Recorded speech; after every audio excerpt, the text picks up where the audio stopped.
Paradox Interactive has just released the long-awaited Europa Universalis 5, and after developing its predecessor for well over a decade, the EU5 developers certainly had some large shoes to fill if they wanted to live up to the legendary legacy of EU4. Now, let's be honest with ourselves here. I think we were all cautiously optimistic about this game's launch. Never before have I witnessed so many people online openly declare that they weren't even going to bother pre-ordering the game and instead chose to wait it out. The reasons for this are numerous, and I could spend literal hours discussing the history of flops with Paradox's various franchises, but to keep it short, DLC such as EU4's Leviathan, Hearts of Iron 4's Trial of Allegiance, Crusader Kings 3's Coronations, or even, the whole Victoria 3 debacle, well, it left many fans questioning whether giving Paradox their money before they had even delivered was such a wise idea. So yeah, the trust that had been built between Paradox Interactive and the strategy game community at large has been on a slow yet steadily downward spiral since roughly Victoria 3's release. Now, I won't pretend like I have some magic ball that could see what discussions were like in the boardroom, but I can imagine there was some real pressure to make sure Europa Universalis 5 launched without a hitch. EU5 was developed by the Tinto Studio division of Paradox Interactive, the lead developer of which being Johan Andersson, aka this guy. Johan was, unfortunately, the lead developer of Imperator Rome all the way back in 2019, which would later be known as one of Paradox's greatest flops of all time. And when a Paradox game only has 2 DLC that aren't a soundtrack or unit skins, you know it's bad. But here's the thing with Paradox. They seem to always clean up their messes. Imperator Rome was no exception, and Johan and his team at Tinto really did make the game something special, particularly after the 2.0 update dropped. So whether it's EU4 with Leviathan or recently with Crusader Kings 3 and their Coronations DLC, they do tend to at least try, even when it might be easier to take our money and run off. That being said, let's refocus to the core of this video. What do I think about Europa Universalis 5? Well, as we've just discussed, I think that Johan really did his all to make sure this game launched in a playable and enjoyable state. Are there problems? Yeah. And I'll definitely be covering my concerns. But at the end of the day, when you play EU5, it's hard not to be overcome with this feeling that the developers clearly love the time period they're portraying and really want the player to feel immersed in the world that they've crafted. This is in contrast to something like Victoria 3, where these same feelings probably aren't commonly felt. And look, I could sit up here and easily rip this game apart piece by piece.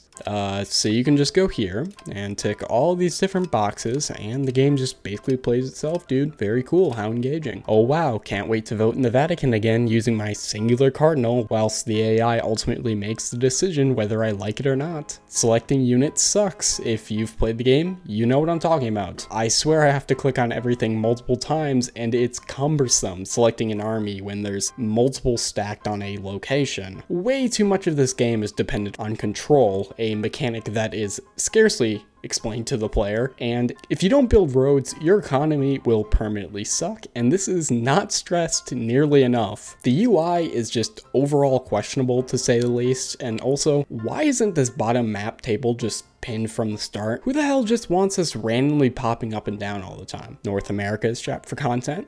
South America is strapped for content. Australia is strapped for content. No Antarctica.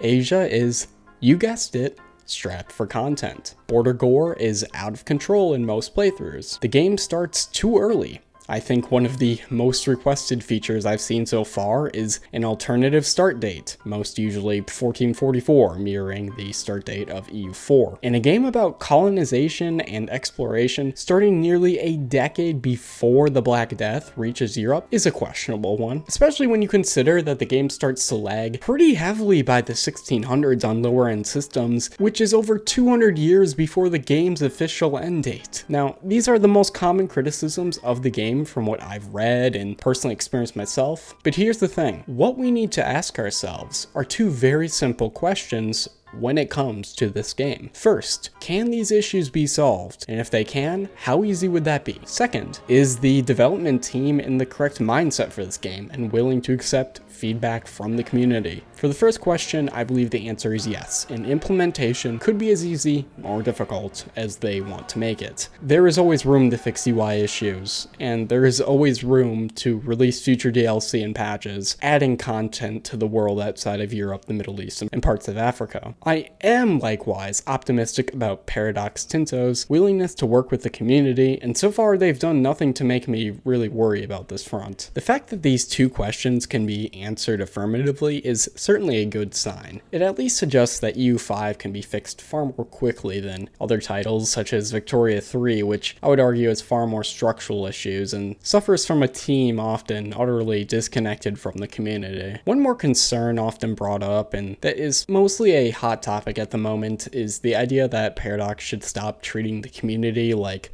playtesters. Many people started campaigns when EU5 first released and were rudely interrupted when Paradox launched several hotfix patches that ruined their saves and made them start all over again. Now personally, I don't really play campaigns past the mid 1500s or so this wasn't a major issue for me, but most of my time when the game first launched was spent just constantly restarting as I tried out different strategies and experimented trying to learn the game. But nonetheless, this might be something important to address, since I've seen it countless times on forums and even the game's Steam review page. Currently, I do have nearly 175 hours in the game, which is admittedly a little ridiculous considering it's been out for less than a month now, but in fairness, a lot of this time was probably spent idling. And I bring this up only because while yes, I do have quite a bit of time invested in the game, it's not all that much in the grand scheme of things, and my feelings are subject to change. At the same time though, I do believe I've sunk enough time to confidently say that while the game has its quirks and issues, they aren't detrimental and can always be fixed. I spent quite a bit of time thinking about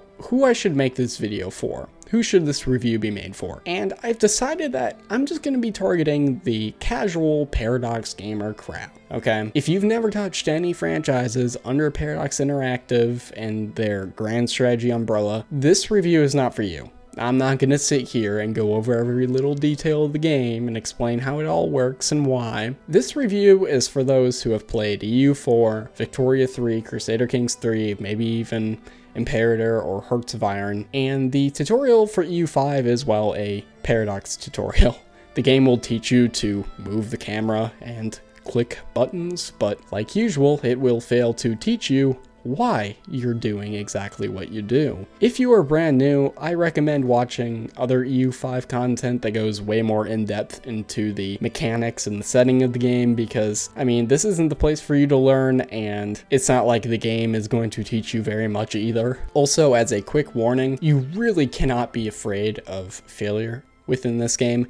You are going to restart at least 10 times before things make sense. You will lose wars, your armies, they're going to be stacked wiped. You know, your nobles, they're going to rebel, your country's going to be torn in half, and you're not going to know why. But for now, I'll just say this. If you've played and enjoyed either Imperator Rome or the Victoria series, you really should look closely at picking up EU5, although don't expect it to be a walk in the park either. If you've played none of those games, maybe you've only played Hearts of Iron and earlier Europa Universalis games, I would say that it's worth examining what you liked most about those games to see if you'd find value in EU5. Maybe you liked EU4's mana system a whole bunch. Well, unfortunately for you, there is none of that in EU5, which, if you didn't like the mana system, might be a reason to give this game a try. No more do you click buttons that magically core and convert provinces. Instead, EU5 opts for a system that's curiously similar to Crusader Kings 3, where you have a cabinet that you fill with actual characters to go forth and act for you. It reminds me a lot of the advisor system in EU4, but it's honestly way more engaging. Now, while the game has an impressive internal political system, external expansion is far more limited in this game than previous entries in the series. So if you liked blobbing in Hearts of Iron, maybe give purchasing this game a second thought. It's a lot harder to blob in this game. It's much more about stewardship and managing your local economy. Not to say that rapid expansion isn't possible. I mean, I'm pretty sure there's a world conquest already, but it's just not as mindless as something you would see in EU4 or Hearts of Iron. The main thing separating EU5 from its predecessor entirely comes down to the population system. Before, the metrics were fairly abstract between manpower, production,